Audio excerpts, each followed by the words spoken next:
Aisha Namala ow'emyaka 23 ng'abadde akola mu bbaala ya Hafulanda ne Namugongo Mukira yasangiddwa nga attiddwa enkya ya leero.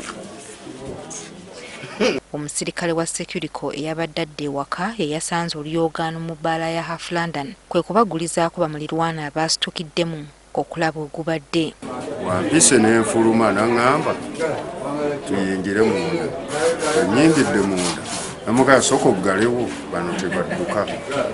Yingira mu kasenge olabe onnyingidde mu kasenge n'osanga omuwala ng'ali bwereere. Kigambibwa nti omugenzi yasoose kusobezebwaako oluvanyuma n'atugibwa. Kati tomanya nti oba bamugulidde ebintu oba ne bamutamiiza ne baba nga bamukozewo ebikolobero bw'ebintu. Ebbaala eno esangibwa mu kifo ekyakazibwako mu kigambo. Okusinziira ku batuuze newankubadde ebbaala kye kimu ku bintu ebikyali ku muggalo mu kigambo zikola kinnawadda kutuuka budde ku kya.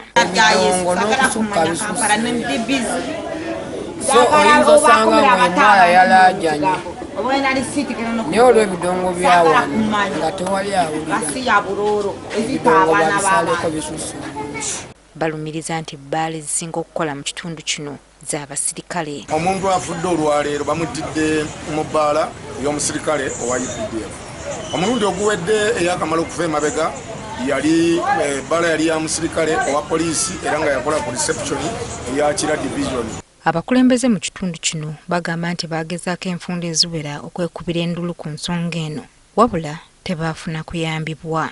Twekubira enduulu ne tugenda ewa RDC ne tugenda ewa DPC nga tumutegeeza nti ekyandisinze kyandibadde ekifo ekyokugalwa kubanga abantu bamu tebasobola kwekuuma. Kati bano baagala ekifo kino kiggalwe embagirawo olwo ettemu erisusse. Poliisi etegeezezza nga bw'eriko abantu babiri beekutte ku bigambibwa nti balina kye bamanyi ku ttemu lino. Tulina abakwate babiri omuli omwami Nzeyimana Benjamin ne Kaddu Ronald. Bano nga tuli mu kubabuulirizaako ku kigambibwa okuba nti no kyavudde kyalo n'okufa oluvanyuma lw'okuba baasangiddwa babantu mu nnyumba mwabadde omuntu ono yakudde. Omulambo gukyali mu ggwanika e Mulago.